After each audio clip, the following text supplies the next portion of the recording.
বিশ্বজুড়ে ভয়াবহ রূপ নিয়েছে করোনা ভাইরাসের সংক্রমণ। কোভিড-19 মৃতের সংখ্যা যেমন কমছে না, তেমন বাংলাদেশেও এই একই অবস্থা। সংক্রমণের চতুর্থ ধাপে কমিউনিটি ট্রান্সমিশন চলছে এবং করোনার সব ধরনের খবর আপডেট একজন বিশেষজ্ঞের পরামর্শ নিয়ে আমাদের নিয়মিত আয়োজন করেন update, presented by Mister Hygiene. আপনাদের সাথে আছি আমি নুসরাত বৃষ্টি।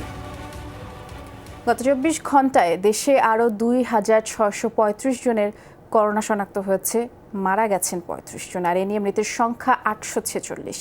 নিয়মিত অনলাইন ব্রিফিংয়ে এসব তথ্য জানিয়েছে স্বাস্থ্য অধিদপ্তর।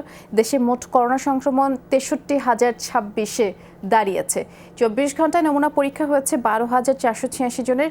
পরীক্ষা অনুপাতে শনাক্তের হার 21.01%। 24 ঘন্টায় মারা যাওয়া 35 জনের মধ্যে 28 জনই পুরুষ। নতুন করে সুস্থ হয়ে বাড়ি ফিরেছেন 521 জন। মোট সুস্থ 13,301 জন। শনাক্ত বিবেচনায় সুস্থতার হার 21.14%। সবাইকে মাস্ক পরার পরামর্শ দিয়েছে স্বাস্থ্য অধিদপ্তর। চিকিৎসকদের পাশাপাশি ষাটোর্ধ্ব ব্যক্তিদের সার্জিক্যাল মাস্ক পরার কথা বলেছেন অধ্যাপক ডক্টর নাসিমা সুলতানা।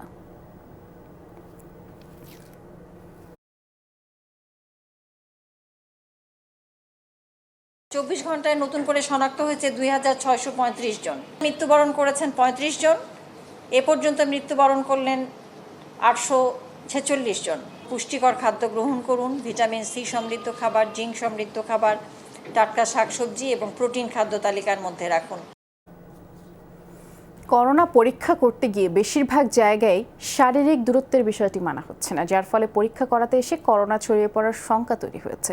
করোনা পরীক্ষার জন্য অনেকেই রাত থেকে এসে লম্বা লাইনে দাঁড়িয়ে অপেক্ষা করছেন, তারপরও ঘন্টার পর ঘন্টা দাঁড়িয়ে থাকার পর পরীক্ষা করতে পারছেন না। কেউ কেউ যারা নমুনা দিতে পারছেন তাদেরও দীর্ঘ সময় অপেক্ষা করতে হচ্ছে। সলিমুল্লাহ মেডিকেল কলেজ হাসপাতাল সহ রাজধানীর বেশ কয়েকটি হাসপাতালের চিত্র মোটামুটি একই। শারীরিক ও সামাজিক দূরত্ব নিশ্চিত করতে কর্তৃপক্ষকেও বেশ উদাসীন দেখা গেছে।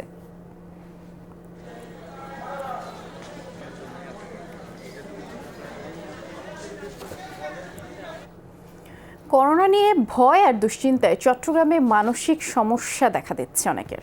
হাসপাতালে ভর্তি হতে হচ্ছে কাউকে, আবার হার্ট অ্যাটাকের ঘটনাও ঘটছে প্রায়। অতিরিক্ত উদ্বেগ আর ভীতি থেকে এমনটা হচ্ছে বলছেন চিকিৎসকরা। মানসিক স্বাস্থ্যের যত্ন নেওয়ার পরামর্শ দিয়েছেন তারা। কয়েকদিন আগে তীব্র শ্বাসকষ্ট নিয়ে হাসপাতালে অক্সিজেন সাপোর্ট নেন এই গণমাধ্যম কর্মী। চিকিৎসকরা তাকে জানান, প্রতিদিন করোনা নিয়ে সংবাদ তৈরি, কাছ থেকে রোগী দেখা এবং এ নিয়ে সার্বক্ষণিক দুশ্চিন্তার কারণে হয়েছে এমনটা। 2 মাসেরও বেশি সাধারণ ছুটিতে বেশিরভাগ মানুষ ছিলেন ঘরবন্দি। গণমাধ্যমে করোনা ভাইরাসের বিধ্বংসী হয়ে ওঠার খবর, সামাজিক যোগাযোগ মাধ্যমে সত্য মিথ্যা তথ্যে ভীত অনেকে। দেখা দিচ্ছে শারীরিক ও মানসিক নানা জটিলতা। সামান্য সমস্যায়ও নিজেকে ভাবছেন করোনা আক্রান্ত। মেন্টালি কোনো ডিপ্রেশন নাই, আমার কোনো ধরনের টেনশন নাই, একমাত্র চিকিৎসা সেবাটা খুব কাছ থেকে দেখছি, তো এটাই আমাকে বেশি টেনশনে ভুগাচ্ছে আর কি। 2-3 দিন যাবত মনে হচ্ছে যে হঠাৎ জ্বর আসতেছে, অ্যাকচুয়ালি না, আবার মনে হচ্ছে যে একটু কাশি, গলা ভার হয়ে আসতেছে। চিকিৎসকদের মতে, করোনা সংক্রমণের এই সময়টায় মানসিক চাপের কারণে হার্ট অ্যাটাক বা স্ট্রোকে মৃত্যু হচ্ছে অনেকে। এমনকি পূর্ব লক্ষণ ছাড়া হঠাৎ মারা যাওয়ার ঘটনাও ঘটছে। অতিরিক্ত ভীতি কাটাতে মানসিক স্বাস্থ্যের যত্ন নেওয়ার পরামর্শ চিকিৎসকদের। আমরা এখন যে জীবন যাপন করছি, এতে মানসিকভাবে আমরা যদি শক্ত না থাকি, এ ধরনের নন কোভিড রোগে আক্রান্ত হয়ে মৃত্যুর মুখোমুখি হওয়ার সম্ভাবনাও প্রচুর। নিয়মিত ব্যায়াম, বই পড়ার পাশাপাশি ভীতি সৃষ্টি করে এমন সংবাদ যতটা সম্ভব এড়িয়ে চলার পরামর্শ বিশেষজ্ঞদের। সামাজিক যোগাযোগ মাধ্যম ব্যবহারেও সচেতন হওয়ার তাগিদ দিচ্ছেন তারা। নিজেদের যেসব কাজ করতে আনন্দ পাই সেই কাজগুলা করা এবং নতুন কিছু দক্ষতা শেখা এবং পর্যাপ্ত পরিমাণের ঘুম, সাথে সুষম খাদ্য এবং পানি, এগুলা নিশ্চিত করা। তবে নিজস্ব পদ্ধতিতে মানসিক অবস্থার উন্নতি না হলে অবশ্যই বিশেষজ্ঞের শরণাপন্ন হতে বলছেন চিকিৎসকরা। শোয়েব রহমান, যমুনা নিউজ, চট্টগ্রাম। হার না মানা দৃঢ়তায় আমরা এগিয়ে যাই নতুন দিনের প্রতিশ্রুতিতে, আর বিশ্বাসের সাথে বলি, হাল ছেড়ো না বাংলাদেশ। জিপিএইচ ইস্পাত, দৃঢ়তার প্রতিশ্রুতি। দর্শক, আমরা করোনা নিয়ে এবারে কথা বলবো। আমাদের সাথে চট্টগ্রাম থেকে যুক্ত হচ্ছেন চট্টগ্রাম জেনারেল হাসপাতালের সিনিয়র কনসালটেন্ট ডাক্তার আব্দুর রব। আপনাকে আমাদের করোনা আপডেটে স্বাগত জানাচ্ছি। চট্টগ্রামে স্বাস্থ্যসেবা নিয়ে গত কয়েকদিন ধরে ব্যাপক আলোচনা চলছে। আপনি যেহেতু চট্টগ্রাম জেনারেল হাসপাতালে আছেন, আপনি বিষয়টি আরো ভালো বলতে পারবেন। পরিস্থিতি এখন কেমন দেখছেন? হ্যাঁ, ধন্যবাদ আপনাকে, যমুনা টিভিকে। আপনারা জানেন চট্টগ্রামে কিন্তু আমরা এখন একটা প্রায় আমরা 4000-এর কাছাকাছি রোগী আমরা পজিটিভ শনাক্ত করেছি। এবং আপনারা যেটা জানেন যে প্রাথমিকভাবে কিন্তু আমরা চট্টগ্রাম জেলা হাসপাতাল, ওখানে 100 শয্যার একটি আইসোলেশন সেন্টার এবং 10 শয্যার একটি আইসিইউ আমরা শুরু করেছি। এবং ফজলুরহাটে আমাদের 50টি বেড ছিল শুধুমাত্র আইসোলেশন সেন্টার। এটা নিয়ে কিন্তু আমরা প্রথম শুরু করি চট্টগ্রামে। এরপরে কিন্তু যখন রোগী বৃদ্ধি পাচ্ছে তখন কিন্তু চট্টগ্রাম মেডিকেল কলেজে আরো 100 শয্যার ইউনিট আমরা চালু করেছি আইসোলেশন ইউনিট। কিন্তু এরপরেও কিন্তু আমাদের রোগী সংকট কাটছে না, অনেক রোগী আমাদের আক্রান্ত হচ্ছে এবং শ্বাসকষ্টজনিত সমস্যা কিন্তু আমাদের এখানে ভর্তি হওয়ার জন্য আমরা কিন্তু বেড দিতে পারছিলাম না অনেকদিন ধরে। বেসরকারি হাসপাতালকে কোভিড ঘোষণা করেছিল কিন্তু সেগুলি এখনো চালু করা যায়নি। কিন্তু সরকারিভাবে শুধুমাত্র আইসোলেশন সেন্টার হিসেবে রেলওয়ে হাসপাতালে কিন্তু 100 শয্যা একটি আইসোলেশন ইউনিট চালু করা সম্ভব হয়েছে। শুধুমাত্র যারা কম লক্ষণযুক্ত বা লক্ষণ নেই এমন পেশেন্ট ওখানে ভর্তি করা সম্ভব। আরেকটা ক্রিসেন্ট হাসপাতাল যেটা চালু করা হয়েছে হয়তো 50টি শয্যা এবং ওখানে আইসিইউ থাকবে, কিন্তু সেটা দেখা গেছে যে এখনো আমরা সঠিকভাবে চালু করতে পারিনি, কিছু পেশেন্ট আমরা ভর্তি করতে পারছি। কিন্তু বেসরকারিভাবে যেটা হচ্ছে যে বেসরকারি হাসপাতালগুলো আইসিইউ সাপোর্ট দেয়া কোভিড পেশেন্টদের সেটা দিতে পারছে না বা দিচ্ছে না। এবং একই সাথে নন কোভিড পেশেন্ট যাদের একটু জ্বর বা শ্বাসকষ্ট আছে তাদের ক্ষেত্রে দেখা যাচ্ছে যে পেশেন্ট ভর্তি হতে পারছে না। এবং এটাও দেখা গেছে যে এই পেশেন্ট বিভিন্ন হাসপাতালে ঘুরে ঘুরে অবশেষে অ্যাম্বুলেন্সে অথবা বাসায় মৃত্যুবরণ করেছে। এবং ট্রিটমেন্ট না পেয়ে কিন্তু অনেক পেশেন্ট এখন কিন্তু ঘরে অক্সিজেন সিলিন্ডার নিয়ে নিজেরাই নিজেদের সেবা দিচ্ছে বা ডক্টরের পরামর্শ মতো কাজ করছে। কিন্তু যেটা এখন বর্তমান সমস্যা আমাদের খুবই সংকট ধারণ করেছে সেটা হচ্ছে যে আমাদের শয্যা সংকট, যেটা সিট সংকট আমরা ব্যাপকভাবে অনুভূত করছি। কারণ প্রতিদিন আমাদের প্রায় 200 মানুষ আক্রান্ত হচ্ছে এবং আমরা সেটা দেখতে পাচ্ছি যে শ্বাসকষ্ট নিয়ে যারা অক্সিজেনের অভাবে ভুগছে বা যাদের আইসিইউ সাপোর্ট লাগবে তাদেরকে কিন্তু আমরা পর্যাপ্ত বেড দিতে পারছি না এবং আমাদের ট্রিটমেন্টটা কিন্তু অনেক বেশি ব্যাহত হচ্ছে। এবং চট্টগ্রাম সমস্যার যে হাহাকার বা ভর্তি হওয়ার যে হাহাকার ডাক্তার আব্দুর রব, এই স্বাস্থ্য সেবার পাশাপাশি তো এই যে পরীক্ষা করলে পরে তার রেজাল্ট পেতে একটা বিলম্ব হচ্ছে, এরকম একটি অভিযোগও পাওয়া যাচ্ছে। কয়েকদিন পর্যন্ত এরকম সময় লাগার কারণ কি? এছাড়া মা ও শিশু হাসপাতালেও তো সেবা শুরু হচ্ছে, ইম্পেরিয়ালের মতো বেসরকারি হাসপাতালগুলোতেও সেবা শুরু হবে বলে শুনতে পাচ্ছি আমরা। এতে কি আশার আলো আছে? আপনি কি মনে করছেন? ধন্যবাদ। আমি পরীক্ষা নিয়ে কথা বলি আগে। আমরা কিন্তু প্রথমে চট্টগ্রামে কিন্তু শুধুমাত্র বিআইটিআইডি ফজলুরহাটে একটি ল্যাব ছিল, সেখানে কিন্তু আমরা টেস্ট করতে পারতাম। যখন রোগীদের সংখ্যা বৃদ্ধি পাচ্ছে ওখান থেকে আমরা কিন্তু এই টেস্টের রেজাল্ট পেতে কিন্তু 6 থেকে 7 দিন সময় লেগে যায়। এবং সেটা কিন্তু আমাদের একটা সংকটময় মুহূর্ত ছিল। যে পেশেন্টগুলি কোভিড পজিটিভ হতো তারা 7 দিন পরে যখন রিপোর্ট পেত এর মধ্যে কিন্তু সে অনেকগুলি মানুষকে করোনা অলরেডি সংক্রমণ ছড়িয়েছে, কারণ আমরা তাদেরকে আলাদা করে রাখতে পারিনি। তারা কিন্তু 7 দিন পর্যন্ত অপেক্ষা করেছে রেজাল্টের জন্য, ওই কদিন কিন্তু তারা বাড়িতে অবস্থান করেনি। এটাতে আমাদের একটা বড় ধরনের সমস্যা হচ্ছিল। এরপরে কিন্তু চট্টগ্রাম মেডিকেল এবং ভেটেরিনারি ইউনিভার্সিটিতে আমরা যে টেস্টটি এখন করতে পারছি, প্রতিদিন আমরা 5 থেকে 600 মানুষের স্যাম্পল টেস্ট করতে পারছি। কিন্তু এখন যে পরিমাণ মানুষ আক্রান্ত হচ্ছে, যে পরিমাণে মানুষের জ্বর এবং শ্বাসকষ্ট বা কাশি হচ্ছে, তারা যেভাবে স্যাম্পল দিচ্ছে এখন কিন্তু ডেডলক আবার আমরা দেখতে পাচ্ছি। চট্টগ্রাম মেডিকেলে এখন পর্যন্ত প্রায় 800 থেকে 900 স্যাম্পল কিন্তু বসে আছে পরীক্ষার জন্য। এবং এতে কিন্তু এই রোগ নির্ণয় করে আমরা যে তাদেরকে আইসোলেশনে নিব বা তাদেরকে সেপারেট করব, তাদেরকে ট্রিটমেন্ট দিব, সেটা কিন্তু আমাদের ব্যাহত হচ্ছে। এবং আপনারা জানেন যে আজকে মা ও শিশু হাসপাতাল যেটা আজকে উদ্বোধন করা হয়েছে, তারা 60 বেডের একটা আইসোলেশন ইউনিট আমরা চালু করেছি, আজকে চালু হবে। কিন্তু ইম্পেরিয়াল হাসপাতাল এখনো আমাদেরকে ওভাবে চালু করার ব্যবস্থা হয়নি, হয়তো ভবিষ্যতে হবে।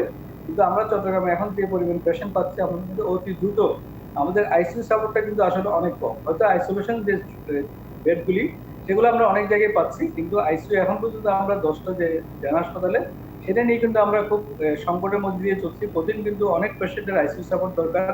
আমার কাছে প্রতিদিন শত শত মানুষের ডাক্তার আব্দুর রব, এই যে সংকট, এই সংকটের সমাধান কি এ নিয়ে আরো আলোচনা করব, তবে বিরতি থেকে ফিরে আসার পরে আপনি আমাদের সাথেই থাকুন। দর্শক, আপনারা দেখছেন corona update presented by Mister Hygiene. ফিরছি এক্ষুনি, সাথেই থাকুন।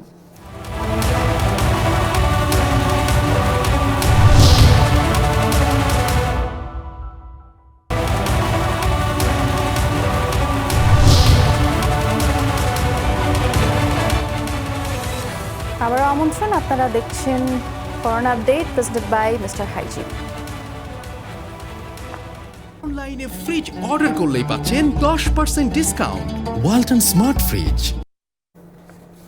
রাজধানী ঢাকাকে রেড, ইয়েলো, গ্রিন এই 3 জোনে ভাগ করে করোনা সংক্রমণ প্রতিরোধের প্রচেষ্টা চলছে। জনপ্রশাসন প্রতিমন্ত্রী ফরহাদ হোসেন জানিয়েছেন, এ বিষয়ে চূড়ান্ত নির্দেশনা দেবেন প্রধানমন্ত্রী শেখ হাসিনা। তিনি জানিয়েছেন, সরকার নতুন করে সাধারণ ছুটিতে ফিরতে চায় না। বিশেষজ্ঞদের পরামর্শে এখন জোনিং করার কার্যক্রম চলছে। জানা গেছে, আগামীকাল থেকেই রেড জোনে লকডাউনের পরীক্ষামূলক কার্যক্রম শুরু হবে। সারা দেশে বুধবার নাগাদ শুরু হতে পারে এই জোনিং কার্যক্রম। প্রাথমিকভাবে 1 লাখ জনগোষ্ঠীর মধ্যে 30 জন আক্রান্ত থাকলে রেড, 3 থেকে 29 জন পর্যন্ত ইয়েলো এবং 2 জনের কম বা আক্রান্ত না থাকলে সেটিকে গ্রিন জোন বলা হবে। রেড জোনে থাকবে সর্বোচ্চ কড়াকড়ি। জেলা অথবা রেড জোন 1 লক্ষ মানুষের মধ্যে যদি 40 জন অথবা 30 জন আক্রান্ত পাওয়া যায়, তাহলে সেটাকে আমরা অধিক আক্রান্ত জেলা অথবা রেড জোন হিসেবে ঘোষণা করতে পারি। কিন্তু কোনো বৃহৎ এলাকা কিন্তু নেওয়া যাবে না, কারণ বৃহৎ এলাকা নিলে সেটা ম্যানেজমেন্টে কিন্তু একটু কঠিন হয়ে পড়ে আমাদের জন্য। যার জন্য একটা ওয়ার্ড এলাকা অথবা একটা মহল্লা এলাকা অথবা একটা নির্দিষ্ট একটা পাড়া এলাকা নেওয়া যেতে পারে। কক্সবাজার পৌরসভাকে রেড জোন ঘোষণার পরে গতকাল মধ্যরাত থেকেই শুরু হয়েছে কঠোর লকডাউন। জনসাধারণের চলাচলে কড়াকড়ি আরোপ করা হয়েছে। আর সকাল থেকেই পৌর এলাকার রাস্তাঘাট প্রায় ফাঁকা। অফিস আদালত বন্ধ রয়েছে, ওষুধের দোকান ছাড়া অন্য দোকানপাটও বন্ধ। নিষিদ্ধ করা হয়েছে ব্যক্তিগত ও গণপরিবহন চলাচল, তবে জরুরি সেবা এর আওতার বাইরে থাকবে। সপ্তাহে 2 দিন, রোববার ও বৃহস্পতিবার, কাঁচা বাজার, খাদ্যপণ্যের দোকান সকাল 8টা থেকে বিকেল 4টা পর্যন্ত স্বাস্থ্যবিধি মেনে খোলা রাখা যাবে। ব্যাংক ও আর্থিক প্রতিষ্ঠান এই দিন খোলা থাকবে বলেও জানানো হয়েছে। আগামী 20 জুন রাত 12টা পর্যন্ত এই লকডাউন কার্যকর থাকবে বলে জানায় জেলা করোনা প্রতিরোধ কমিটি। কক্সবাজার পৌরসভায় এ পর্যন্ত 275 জন করোনা রোগী শনাক্ত হয়েছে।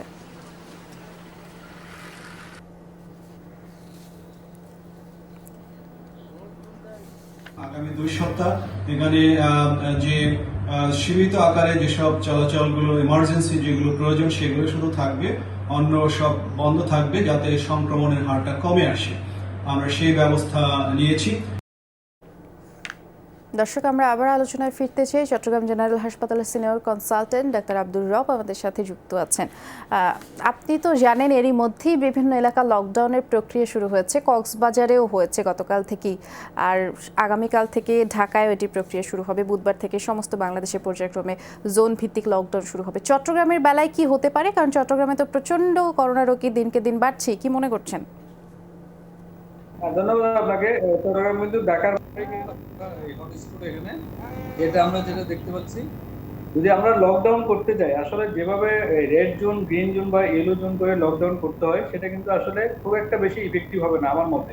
কারণ হচ্ছে যে যেখানে আমরা ক্ষুদ্র ক্ষুদ্র জায়গাগুলো রেড জোন হয়তো আমরা বলছি, কিন্তু দেখা যাচ্ছে যে সংক্রমণ, সামাজিক সংক্রমণ কিন্তু এখন আসলে যেগুলো আমরা ইয়েলো জোন বলছি, সেটা হয়তো আমরা টেস্ট ফ্যাসিলিটি কম হওয়াতে আমরা কিন্তু হয়তো কম পেশেন্ট পাচ্ছি, কিন্তু ওখানে যে পেশেন্ট নাই এটা কিন্তু আমরা বলতে পারছি না।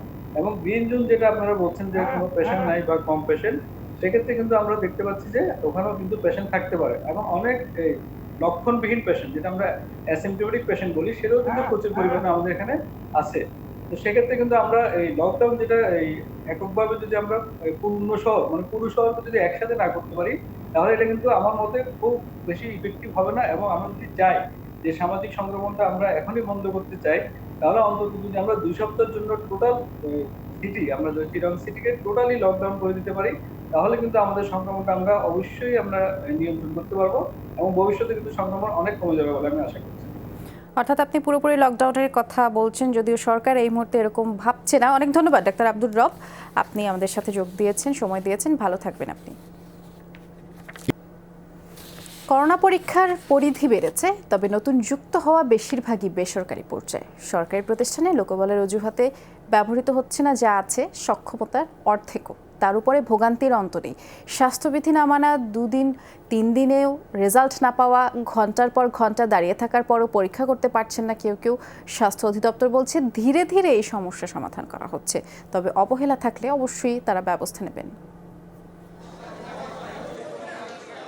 করোনার ভয়াল থাবা ক্রমেই বাড়ছে বাংলাদেশে।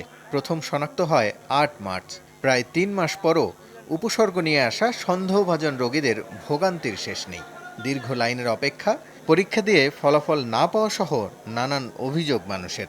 কোনো ডিসিপ্লিন নাই, সবচেয়ে বড় বিষয় হচ্ছে এটা। 10টা থেকে টেস্ট চালু, 11:30 বাজে যায় টেস্ট চালু হয় না। জায়গা তো ফাঁক না এক একজনের সাথে। অসুস্থ মানুষ আরো অসুস্থ হয়ে যায়। সাধারণত ৪ থেকে ৬ ঘন্টার মধ্যেই করোনা পরীক্ষার ফলাফল পাওয়া সম্ভব। তবে আনুষ্ঠানিকভাবে ফলাফল দেওয়ার কথা একদিন পর। সেক্ষেত্রেও দীর্ঘসূত্রিতার অভিযোগ আছে। অনেক মেডিকেলে এখন ম্যানুয়ালি পাঠানো হচ্ছে রিপোর্টগুলো, বা স্বাস্থ্য অধিদপ্তরকে এক্সেল শিটে পাঠানো হচ্ছে। এই জন্য কিন্তু আগের মতো সেই সমস্যাগুলো রয়ে গেছে। এই জন্য যেই হাসপাতালে সমস্যা হচ্ছে সেই হাসপাতাল কর্তৃপক্ষ যদি একটু আন্তরিক হন তাহলে কিন্তু এই সমস্যাটা খুব সহজেই সমাধান করা যায়। রাজধানীতে ২৭টি কেন্দ্রের মধ্যে ১১টি বেসরকারি। বড় অঙ্কের ফিয়ের কারণে যা সাধারণের নাগালের বাইরে। সরকারি ১৬ প্রতিষ্ঠানের মধ্যে সবচেয়ে বেশি পরীক্ষা হয় national institute of laboratory medicine and referral সেন্টারে। ৩টি পিসিআর মেশিনে দিনে সর্বোচ্চ ২,২০০ পরীক্ষা করছে প্রতিষ্ঠানটি। ৯৪টা টেস্ট করতে ওই মেশিন সময় নেয় হলো ১ ঘন্টা ৪০ মিনিট। তাহলে তো একটা মেশিন থেকেই ২৪ ঘন্টায় কমপক্ষে 10টা বা 10টার অধিক প্লেট কিন্তু পরীক্ষা করে নামানো সম্ভবপর। একটা টিম গঠন করে ফেলেছি, যেই টিমে আমি পর্যন্ত সম্পৃক্ত আছি, আমিও ল্যাবে কাজ করি। মেশিন থাকলেও লোকবলের অজুহাতে অন্য কেন্দ্রগুলোতে পরীক্ষা হয় অর্ধেকের কম। স্বাস্থ্য অধিদপ্তর বলছে জনবলের ঘাটতি সমাধান করা হচ্ছে। বিশ্ব মহামারীতে ছোটখাটো ভুল থাকতে পারে, তবে কারো অবহেলা থাকলে অবশ্যই ব্যবস্থা নেওয়া হবে। মেডিকেল টেকনোলজিস্টের পদও কিন্তু অনেকগুলো আছে, সেগুলো কিন্তু না হচ্ছে। যদি না হয় তাহলে কিন্তু অনেকটা কিন্তু আরও বেশি আমাদের সুবিধাটা বাড়বে, ফ্যাসিলিটিসে পারবে, অনেক আরও টেস্টটা করতে পারবে। আক্রান্তের হিসেবে বাংলাদেশের অবস্থান এগিয়ে ২০, অন্যদিকে পরীক্ষায় পিছিয়ে অবস্থান এখন ৪২। বাংলাদেশে নমুনা সংগ্রহ ও আক্রান্তের অনুপাতও বেশি। সবচেয়ে ক্ষতিগ্রস্ত যুক্তরাষ্ট্রে ১০০ জনে ১০ জন, আর বাংলাদেশে ১৬ জন। এখনকার দৈনিক হিসেব ধরলে শতকরা হার ২০-এর বেশি। Rasel Ahmed, Jamuna news, Dhaka. Corona update presented by mister হাইজিনে আবারও একটা বিরতিতে যাচ্ছে, এক্ষুনি ফিরে আসছে, সাথেই থাকুন।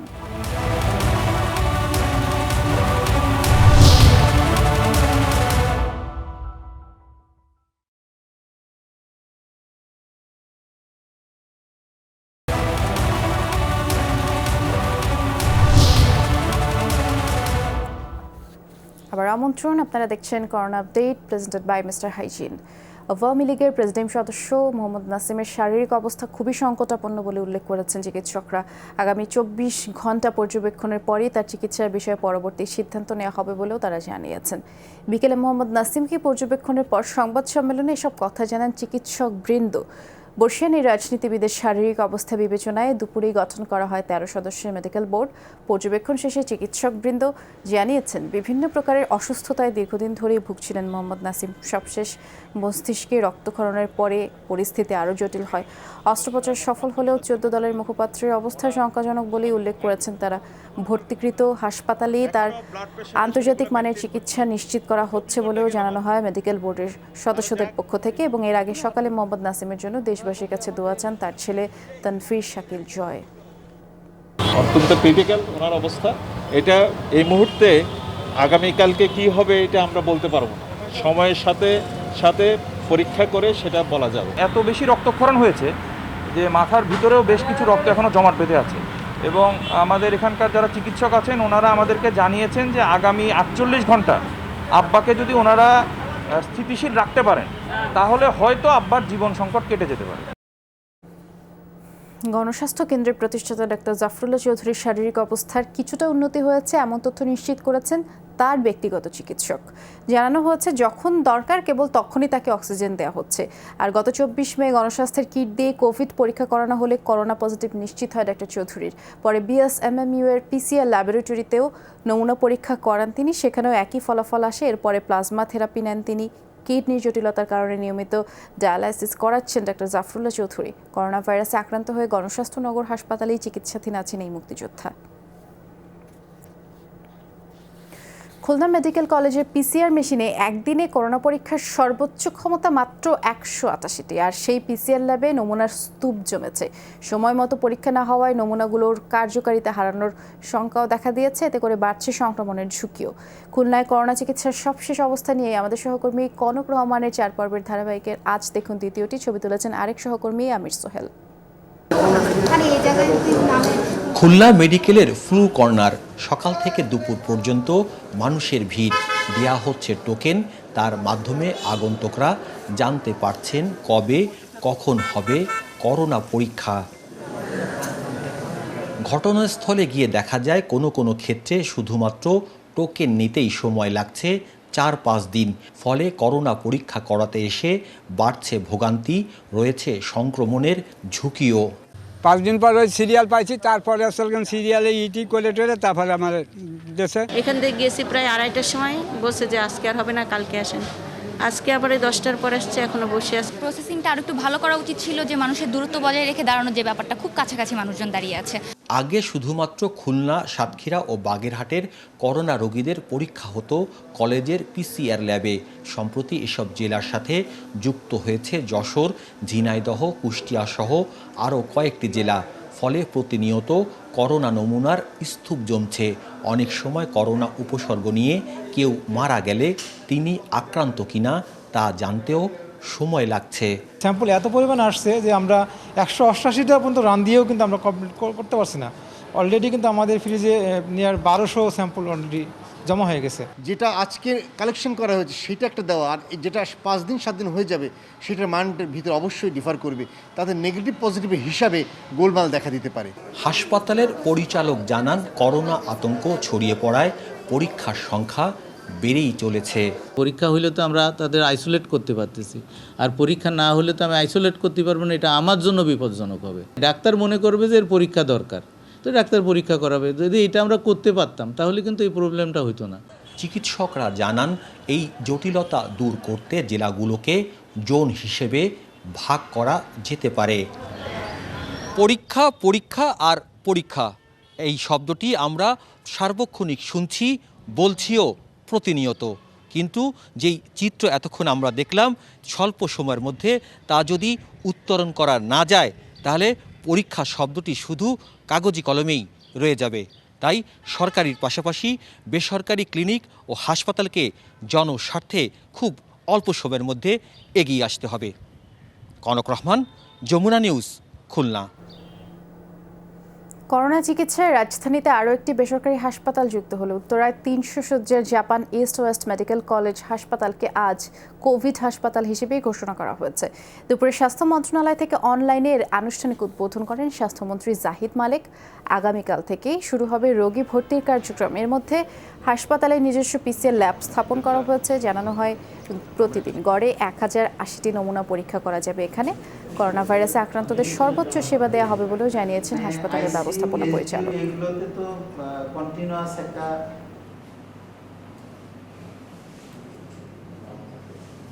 আমি মনে করি অন্য আমাদের সিটি কর্পোরেশনেও নতুন নতুন প্রাইভেট হাসপাতাল যুক্ত হবে। আপনাদের এই ঐতিহ্যবাহী ইস্ট ওয়েস্ট হাসপাতাল এই কোভিড চিকিৎসার জন্য যে আজকে উন্মোচন হচ্ছে, এই শুভ উদ্বোধন আমি ঘোষণা করছি। আমরা অন্য আর 2-3টে যে প্রাইভেট হাসপাতাল চালু হয়েছে তাদের তুলনায় রিলেটিভলি কম টাকায় সার্ভিস দেওয়ার চেষ্টা করব। 24 ঘন্টার ব্যবধানে আবারও করোনার রেকর্ড সংক্রমণ দেখল বিশ্ব। নতুন শনাক্ত হয়েছেন 1,35,000 রোগী। মোট আক্রান্ত 68.5 লাখ মানুষ। মৃতের সংখ্যা 4 লাখ ছুঁই। শুক্রবারই মারা গেছেন প্রায় 5,000 মানুষ। এদিন কোভিড-19-এ সর্বাধিক মৃত্যু হয়েছে ব্রাজিলে। আরও সহস্রাধিক মানুষের প্রাণহানির পরে বিশ্বের তৃতীয় দেশ হিসেবে মৃতের সংখ্যা 35,000 ছাড়িয়েছে ব্রাজিলে। ফলে মৃত্যুর দিক থেকে ইতালিকেও ছাড়িয়ে গেল এই দেশটি। আক্রান্ত 6.5 লাখ মানুষ। যুক্তরাষ্ট্রেও প্রাণ গেছে প্রায় 1,000 মানুষের। এ নিয়ে দেশটিতে প্রাণহানি 1,11,000। আক্রান্ত 19.5 লাখের বেশি। নতুন করে 357 জন মারা গেছেন যুক্তরাজ্যে। দেশটিতে মোট মৃত্যু ছাড়িয়েছে 40,000। মেক্সিকোতে 13,000 ছাড়িয়েছে মৃত্যু। কোভিড-19 সংক্রমণের ঝুঁকি কমাতে মাস্ক ব্যবহারের নতুন নির্দেশনা দিয়েছে বিশ্ব স্বাস্থ্য সংস্থা। এর আগে শুধু চিকিৎসাকর্মী আর করোনা রোগীদের মাস্ক পরার উপরে গুরুত্ব দেওয়া হলেও সংক্রমণের হার বেশি হলে এখন সবাইকেই মাস্ক ব্যবহারের পরামর্শ দিয়েছেন WHO মহাপরিচালক। কোন এলাকায় ভাইরাসের প্রকোপ বেশি হলে চিকিৎসক, স্বাস্থ্যকর্মী, রোগী সহ এলাকাবাসী সবাইকে মাস্ক পরতে হবে। স্থানীয়ভাবে বেশি সংক্রমণ এমন এলাকাগুলোতে বিশেষ করে ষাটোর্ধ্ব ব্যক্তিদের শারীরিক দূরত্ব নিশ্চিত এবং গণপরিবহন, বাজার ও ভিড়বহুল জায়গা এড়িয়ে চলার বিকল্প নেই। কোভিড-19 রেকর্ড মৃত্যু দেখল ভারত। শুক্রবার দেশটিতে ছোঁয়াচে এই ভাইরাসে প্রাণ গেছে কমপক্ষে 286 জনের। 24 ঘন্টায় যা এখন পর্যন্ত সর্বোচ্চ। মোট মৃত্যু ছাড়িয়েছে 6,600। ইতালিকে ছাড়িয়ে সংক্রমণের দিক থেকে বিশ্বের ষষ্ঠ দেশ এখন ভারত। 44 লাখ টেস্টে মোট পজিটিভ 2,40,000-এর মতো মানুষ। লকডাউন শিথিলের পরে প্রতিদিন গড়ে প্রায় 10,000 নতুন করোনা রোগী শনাক্ত হচ্ছে এই দেশটিতে। সবচেয়ে বেশি সংক্রমণ এবং মৃত্যু হয়েছে মহারাষ্ট্রে। এরপরেই তালিকায় রয়েছে রাজধানী দিল্লি, তামিলনাড়ু, গুজরাট। ভারতীয় গণমাধ্যম বলছে বিশেষ ট্রেনে ভাসমান শ্রমিকরা নিজ নিজ ভিটেতে ফেরার পর কিছু রাজ্যে করোনার সংক্রমণ বেড়েছে 10 গুণ। এ পর্যন্ত সুস্থ হয়ে বাড়ি ফিরেছেন 1,13,000 ভারতীয়। করোনার সংক্রমণ বেড়ে যাওয়ায় আজ থেকে নতুন করে লকডাউন দেওয়া হয়েছে সৌদি আরবের জেদ্দায়। এর আওতায় দুপুর 3টা থেকে সকাল 6টা পর্যন্ত কারফিউ জারি থাকবে অঞ্চলটিতে। শুক্রবার সৌদি স্বাস্থ্য মন্ত্রণালয় জানিয়েছে অন্তত আগামী 2 সপ্তাহ এই নির্দেশনা কার্যকর থাকবে, যার ফলে একদিন মসজিদে নামাজ পড়তে পারবেন না জেদ্দাবাসী। সরকারি বেসরকারি খাতে কর্মরত সব পেশাজীবীদের ঘরের ভেতরে অবস্থান করতে বলা হয়েছে। রাজধানী রিয়াদেও জনসমাগম বন্ধে কঠোর পদক্ষেপ নেওয়ার চিন্তাভাবনা চলছে বলে প্রশাসন জানিয়েছে। কোভিড-19 এখন পর্যন্ত 650 প্রাণহানি হয়েছে সৌদি আরবে, আক্রান্ত প্রায় 96,000। মে মাসের শেষে পবিত্র মক্কা মদিনা বাদে পুরো দেশে লকডাউন শিথিল করে সৌদি সরকার। এবছর ওমরা বন্ধের পরে মহামারীর কারণে অনিশ্চয়তাই তৈরি হয়েছে হজ পালন নিয়েও। ঠান্ডা বা গরম কিছু খেলে দাঁতে যে শিরশিরে অনুভূতি হয় সেটাই দাঁতের সেনসিটিভিটি। দ্রুত সমাধান না করলে এটি আরও গুরুতর হতে পারে। ডেন্টিস্টরা সেন্সোডাইন ব্যবহারের পরামর্শ দেন, কারণ সেন্সোডাইন দাঁতের শিরশিরে অনুভূতি থেকে আরাম দেয়। দর্শক, কোভিড-19 প্রসঙ্গে একটু বিস্তারিত আলোচনা করব। আমাদের সাথে যুক্ত হচ্ছেন ডয়চে ভেলের সাংবাদিক অনুপম দেবকানুনগো। অনুপম, আপনাকে যমুনার করোনা আপডেটে স্বাগত জানাচ্ছি। এই যে লকডাউন শিথিলের পরে সংক্রমণ বেড়ে যাচ্ছে এবং এ কারণে অনেক দেশে আবারও কড়াকড়ি আরোপ করা হচ্ছে, তবে ইউরোপ এর ব্যতিক্রম। এ বিষয়ে একটু বিস্তারিত জানতে চাই আপনার কাছে। এ বিষয়ে আসলে বিশ্ব স্বাস্থ্য সংস্থা অনেক আগে থেকেই সবাইকে সতর্ক করছে যে যেভাবে সংক্রমণ কিছুটা কমার পরপরই লকডাউন শিথিল করা হচ্ছে এবং দোকানপাট খুলে দেওয়া হচ্ছে, মানুষ আবার ভিড় করে একসাথে মেলামেশা শুরু করেছেন, ফলে আবারও সংক্রমণ বেড়ে যেতে পারে। এবং বেশিরভাগ দেশই কিন্তু এই ধরনের প্রস্তুতি নিয়েই রেখেছে, বিশেষ করে যেসব দেশে সংক্রমণের সংখ্যা বেশি, ইটালি, স্পেন, ফ্রান্স, জার্মানি, এইসব দেশ শুরু থেকেই, বিশেষ করে জার্মানিতে আমরা জানি যে চ্যান্সেলর মেরকেল তিনি লকডাউন এত দ্রুত শিথিলের বিপক্ষে ছিলেন, কিন্তু তারপরও যখন শিথিল করতে বাধ্য হলেন তিনি বিভিন্ন রাজ্যের যারা প্রধান আছেন তাদের চাপে, তখনও তিনি কিন্তু বারবার এটা বলেছিলেন যে যেই শিথিল করা হচ্ছে এটি একেবারে চিরস্থায়ী না, কোথাও যদি সংক্রমণ হঠাৎ করে বেড়ে যায় সেখানে আবার লকডাউন বা এই ধরনের বিভিন্ন কিছু দেয়া হবে। এবং সেটা কিন্তু আমরা ইতালি, স্পেন, ফ্রান্স সব জায়গায় আমরা এই কথাই শুনতে পেয়েছি যে সংক্রমণের হার যে কোনো সময় বেড়ে যেতে পারে এবং তারা সেই প্রস্তুতিও নিয়ে রেখেছেন। নর্থ মেসিডোনিয়ায় আমরা এই ধরনের উদাহরণ দেখেছি। নর্থ মেসিডোনিয়ার রাজধানী স্কোপিয়ে টানা কয়েকদিন সংক্রমণ কম থাকার পর হঠাৎ করে 1 সপ্তাহ ধরে সংক্রমণ বেড়ে গিয়েছিল, ফলে সেই স্কোপিয়ে যেটি রাজধানী দেশটির, সেই রাজধানীতে আবার নতুন করে দেয়া হয়েছে। আমরা ইরানেও দেখেছি যে খুজিস্তান নামে একটি প্রদেশ, সেখানে আবার নতুন করে লকডাউন দেয়া হয়েছে। ফলে এটি কিন্তু বেশ অনেক আগে থেকেই এই ধরনের প্রস্তুতি তারা নিয়ে রেখেছেন, যেহেতু দীর্ঘদিন ধরে পুরো দেশ একেবারে লকডাউন করে রাখা সম্ভব না অর্থনীতির কারণে। ফলে সংক্রমণের হারটা কিছুটা কমিয়ে এনে তারা এখন সবকিছু খুলে দিচ্ছেন। পাশাপাশি আবার সংক্রমণের হারের দিকে এবং বিভিন্ন গবেষণার দিকে তারা লক্ষ্য রাখছেন, যাতে সংক্রমণটা বেড়ে গেলে তারা আবার দ্রুত পদক্ষেপ নিতে পারেন। তবে এশিয়ার সাথে এদিকে মূল যে পার্থক্য সেটি হলো ইউরোপে আপনি জানেন যে বিভিন্ন দেশে জনসংখ্যার ঘনত্ব খুব একটা বেশি না, ফলে সামাজিক দূরত্ব বা অন্যান্য জিনিস যেভাবে মেনে চলা সম্ভব, এশিয়ার দেশগুলোতে আসলে সেভাবে মেনে চলা সম্ভব হচ্ছে না। এটাই মূল পার্থক্য। অনেক ধন্যবাদ আপনার মূল্যবান বিশ্লেষণের জন্য অনুপম। ভালো থাকবেন আপনি, জার্মানি থেকে যুক্ত হয়েছিলেন। দর্শক, আপনারা দেখছেন corona update presented by Mister Hygiene. আবার একটা বিরতিতে যাচ্ছি, এক্ষুনি ফিরে আসছি, সাথেই থাকুন।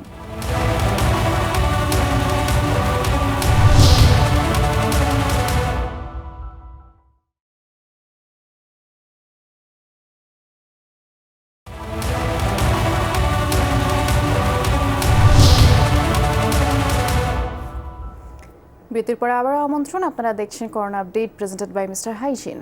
সাপ্তাহিক ছুটির দিন হওয়ায় বাস, ট্রেনে ভিড় কম, আর এসব গণপরিবহনে স্বাস্থ্যবিধি মেনেই যাত্রী পরিবহনের চেষ্টা রয়েছে। রাজধানীর কমলাপুর থেকে দেশের বিভিন্ন গন্তব্যে নির্ধারিত ট্রেন চলাচল করছে। স্বাস্থ্যবিধি মেনে সঠিক সময় স্টেশন ছেড়ে যাচ্ছে প্রায় সব ট্রেন। মাস্ক, ও জীবাণুনাশক ব্যবহার করে ঢুকতে হচ্ছে স্টেশনে। যাত্রীদের মধ্যেও দেখা গেছে সচেতনতা, বাসেও স্বাস্থ্যবিধি মানতে দেখা গেছে। যাত্রীদের বাসে ওঠানোর আগে হাত জীবাণুমুক্ত করা এবং মাস্ক ব্যবহার বাধ্যতামূলক করেছে বেশিরভাগ পরিবহন। তবে যাত্রী না থাকায় হতাশ পরিবহন শ্রমিকরা।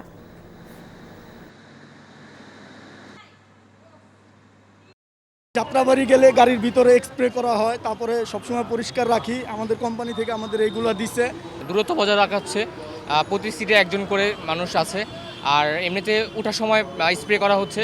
সরকার বাড়াইছে 60 থেকে 70%, ওরা তো 80% বেশি নেয়। যাত্রীরা হাত ধুয়ে স্টেশনে প্রবেশ করছে এবং তাপমাত্রা মাপার ব্যবস্থা রেখেছি। তাপমাত্রা বেশি হলে আমরা স্টেশনে ঢুকতে দিচ্ছি না। অবশ্যই মাস্ক এবং টিকিট ব্যতীত আমরা স্টেশনে প্রবেশ করতে দিচ্ছি না। পাশের আসনটি খালি রেখে আমরা এই টিকিটগুলো বিক্রি করেছি। খাট কিনতে টাকা দেয় পরিবার, কিন্তু সেই টাকা দিয়ে অসহায় মানুষের পাশে দাঁড়িয়েছে বিশ্ববিদ্যালয়ের শিক্ষার্থী মির্জা গালিব সতেজ। সতেজের স্বপ্নের খোঁজে ফাউন্ডেশন নড়াইলের হতদরিদ্রদের কাছে স্বস্তি আর ভালোবাসার অন্য নাম। ড্যাফোডিল বিশ্ববিদ্যালয়ের শিক্ষার্থী মির্জা গালিব সতেজ করোনার সম্মুখ যোদ্ধা। তিনি নড়াইলের অসহায় মানুষের পাশে দাঁড়িয়ে গড়েছেন নজির। 24 মার্চ থেকে হতদরিদ্রদের পাশে সতেজের সংগঠন স্বপ্নের খোঁজে ফাউন্ডেশন। প্রথমে 10 বন্ধু মিলে মাস্ক ও জীবাণুনাশক বিতরণের মাধ্যমে শুরু হয় কার্যক্রম। পরে ত্রাণ সামগ্রী বিতরণ থেকে শুরু করে বিনামূল্যে মানবতার সবজি বাজার কিংবা ফ্রি মেডিকেল ক্যাম্প সবই করছে সংগঠনটি। নিম্ন মধ্যবিত্ত ফ্যামিলিদের বাসায় বাসায় খাদ্য সামগ্রীও দিছি। তারপর আমরা কৃষকদের মাঝে, খাদ্য গুদামের শ্রমিকদের মাঝে আমরা খাদ্য সামগ্রীও দিয়েছি। এখন পর্যন্ত 5 শতাধিক পরিবারকে সহায়তা দিয়েছে তারা। রমজানে ইফতার সামগ্রী বিতরণ ছাড়াও সুবিধা বঞ্চিত 100 এতিম শিশুর কাছে পৌঁছে যায় ঈদ উপহার। করোনার জন্য আমরা হাসপাতালে যেতে পারছি না, তাই এখানে দেখাচ্ছি। খাদ্য দিছে, সাবান দিছে, এই যে ইফতারি দিছে। সতেজ এবং তার বন্ধুদের মানব সেবায় খুশি পরিবারের সদস্যরা। ওর ভাইয়েরা খাট কিনতে টাকা দিছে, ফ্লোরে শুয়ে সেই টাকা দিয়ে জনসেবা করতেছে। তার নেশা হলো একমাত্র মানব সেবা। সে জানে তার কাজ কাম সবসময় মানব সেবা সে নিয়োজিত থাকে। সবখানেই ছড়িয়ে পড়েছে স্বপ্নের খোঁজে ফাউন্ডেশনের সুনাম। স্বপ্নের খোঁজে ফাউন্ডেশনের যে তরুণ এবং উদ্যোগী যে আজকে এগিয়ে এসছে, এখানে আমার কাছে খুব ভালো লেগেছে। 2017 সাল থেকে শুরু হয় স্বপ্নের খোঁজে ফাউন্ডেশনের যাত্রা। জোহরা সেতু, যমুনা নিউজ। করোনা ভাইরাস সংক্রমণ রোধে এবারে ভিন্নধর্মী এক অ্যাপ চালু করল সুইজারল্যান্ড। নতুন এই অ্যাপের মাধ্যমে শুধু আক্রান্ত ব্যক্তি কার কার সাথে সাক্ষাৎ করছেন এবং সেই ব্যক্তিদের গতি প্রকৃতি নজরদারি করা যাবে, এমনকি আক্রান্ত ব্যক্তি কোথায় সফর করছেন সেই তথ্য লিপিবদ্ধ থাকবে এই অ্যাপে। উদ্যোক্তারা বলছেন ইউরোপে দ্বিতীয় দফায় মহামারী ঠেকাতে এমন উদ্যোগ। চীনের পরপরই ইউরোপের দেশগুলোতে সবচেয়ে ব্যাপক হারে ছড়ায় প্রাণঘাতী করোনা সংক্রমণ। পরিস্থিতি এখন কিছুটা নিয়ন্ত্রণে আসলেও রয়েছে দ্বিতীয় দফায় সংক্রমণের শঙ্কা। সে পরিস্থিতি এড়াতে এবার নতুন অ্যাপ বাজারে আনলো Switzerland. Swiss federal institute of technology তৈরি করেছে অ্যাপটি। আক্রান্ত ব্যক্তি কার সংস্পর্শে আসছেন সেই তথ্য লিপিবদ্ধ করবে এই অ্যাপ। এর পাশাপাশি সুস্থ ব্যক্তিকেও আক্রান্ত ব্যক্তি সম্পর্কে সতর্ক করা হবে। এই অ্যাপসটি চালুর পর আক্রান্ত ব্যক্তি কোনো ব্যক্তির সংস্পর্শে আসছেন কিনা, তার থেকে কত দূরে আছেন, কোথায় কোথায় ভ্রমণ করেছেন, সব তথ্য সংগ্রহ করা হবে স্বয়ংক্রিয়ভাবে। আক্রান্ত ব্যক্তির সংস্পর্শে যারা আছেন তারা কার কার সংস্পর্শে আসছেন সেগুলোও লিপিবদ্ধ হবে। উদ্যোক্তারা বলছেন করোনা ঠেকাতে টেস্ট অ্যান্ড ট্রেস পদ্ধতিকে সহজ করবে এই অ্যাপ। দ্বিতীয় দফা ইউরোপে ভাইরাসটি মহামারী ঠেকাতে বড় ভূমিকাও রাখবে। ইউরোপ এমন একটি অঞ্চল যেখানে মধ্যপ্রাচ্য, আফ্রিকা, এশিয়া প্রায় সব অঞ্চল থেকেই প্রবেশের সুযোগ রয়েছে। ফলে এখানে মহামারী আকারে কোনো ভাইরাস ছড়িয়ে পড়া খুবই সহজ। তাই একটি গোষ্ঠী থেকে কেউ যদি এটা ডাউনলোড করে তাহলে সেখানকার সবার স্বাস্থ্য তথ্য লিপিবদ্ধ করা সম্ভব। এরই মধ্যে অ্যাপটির পরীক্ষা চালিয়ে সফলতা মিলেছে। সেনাবাহিনীর 100 সদস্যের ওপর আমরা এই পরীক্ষা চালিয়েছি। সফলতার হার সন্তোষজনক। আমরা নিশ্চিত এই অ্যাপটি দ্বিতীয় দফা মহামারী ঠেকাতে কার্যকর ভূমিকা রাখবে। এর আগে ফ্রান্স সহ ইউরোপের একাধিক দেশ করোনা অ্যাপ চালুর কথা জানায়, তবে সেগুলোর বিরুদ্ধে ব্যবহারকারীর তথ্য চুরির অভিযোগও রয়েছে। Mir Mushfiq Hasan, Jamuna news. Corona update presented by mister হাইজিনের এখনকার আয়োজনে পর্যন্তই। সবাইকে ধন্যবাদ আমাদের সাথে থাকার জন্য। সবাই সতর্ক থাকবেন, সাবধানে থাকবেন।